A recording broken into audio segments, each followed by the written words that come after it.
नमस्कार दोस्तों, मैं बीके मालाकार स्वागत करता हूं आप सभी का हमारे इस यूट्यूब चैनल में। दोस्तों, आज का हमारा विषय है हिंदी वर्णमाला। हिंदी वर्णमाला दो प्रकार के होते हैं, स्वर्ण वर्ण और व्यंजन वर्ण। तो स्वर्ण वर्ण के बारे में मैंने पहले ही एक वीडियो डाला हुआ है, जिसे आप जाकर देख सकते हैं। इस वीडियो में केवल हम व्यंजन वर्ण के बारे में चर्चा करेंगे। तो व्यंजन वर्ण होता क्या है? जिन वर्णों का उच्चारण स्वरों की सहायता से होता है उन्हें हम व्यंजन वर्ण कहते हैं, और इनकी संख्या 33 है। इन व्यंजन वर्णों को 8 पंक्तियों में लिखा जाता है। किस तरह से लिखा जाता है? उनके उच्चारण स्थान के आधार पर अलग अलग पंक्तियों में लिखा जाता है। जैसे कंठ, कंठ से उच्चारण होने वाले व्यंजन कौन कौन से हैं? क, ख, ग, घ, व। तालव्य मतलब तालु से च, छ, ज, झ, ञ। मूर्धन्य, मूर्धा मतलब जीभ से ट, ठ, ड, ढ, ण। दंत्य त, थ, द, ध, न। और ओष्ठ प, फ, ब, भ, म। ये 5 पंक्ति को उनके उच्चारण स्थान के आधार पर अलग अलग पंक्तियों में लिखा जाता है। 5 पंक्तियों में, इन 5 पंक्तियों में जो 25 वर्ण हैं इन्हें स्पर्शी व्यंजन कहते हैं, और इन्हें पहला, दूसरा, तीसरा, चौथा और पांचवा वर्ण कहा जाता है।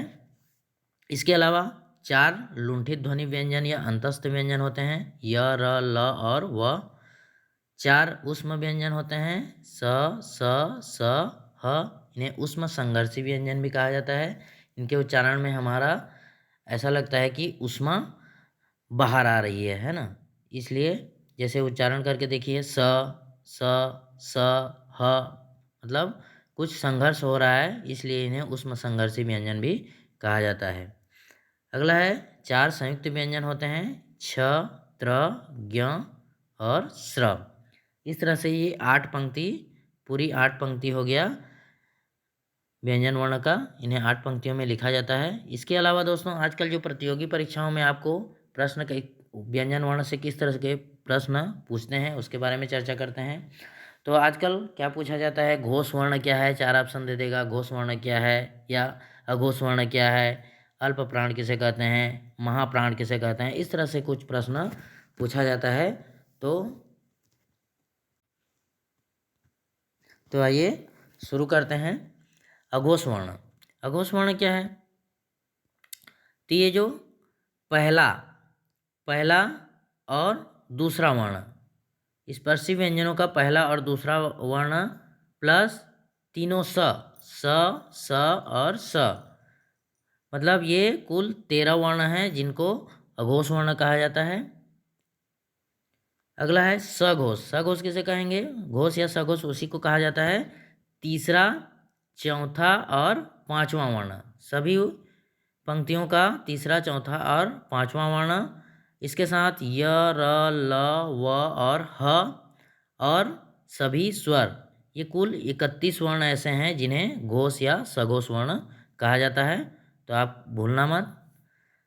अगला है अल्प प्राण। पूछ लिया जाता है कि अल्प प्राण कौन कौन से हैं। तो इसमें अल्प प्राण कौन कौन से होंगे?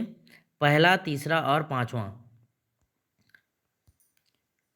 पहला, तीसरा और पांचवा वर्ण, इसके साथ य, र, ल, व, कुल मिलाकर 19 वर्ण ऐसे हैं जिन्हें हम अल्प प्राण कहते हैं। अगला है महाप्राण। महाप्राण के अंतर्गत दूसरा और चौथा वर्ण, साथ में ये जो संयुक्त व्यंजन है, ऊष्म व्यंजन है, चारों ऊष्म व्यंजन स और ह, ये आपके महाप्राण कहलाते हैं, और इनकी संख्या 14 है ना। 14 वर्ण ऐसे हैं जिनको हम महाप्राण वर्ण कहते हैं। इसके अलावा और ऐसे कुछ प्रश्न पूछा जाता है व्यंजन वर्णों से, जिसके बारे में नोट में मैंने लिखा हुआ है।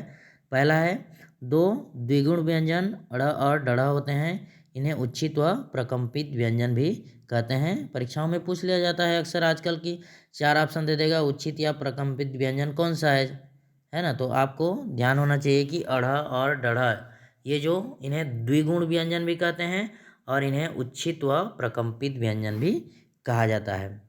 दूसरा है य और व, इन दोनों को अर्धस्वर भी कहा जाता है।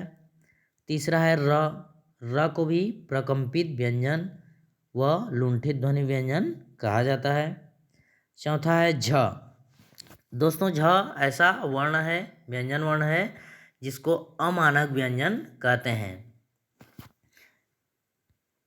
अगला है ह। ह को स्वर यंत्रीय व्यंजन भी कहा जाता है।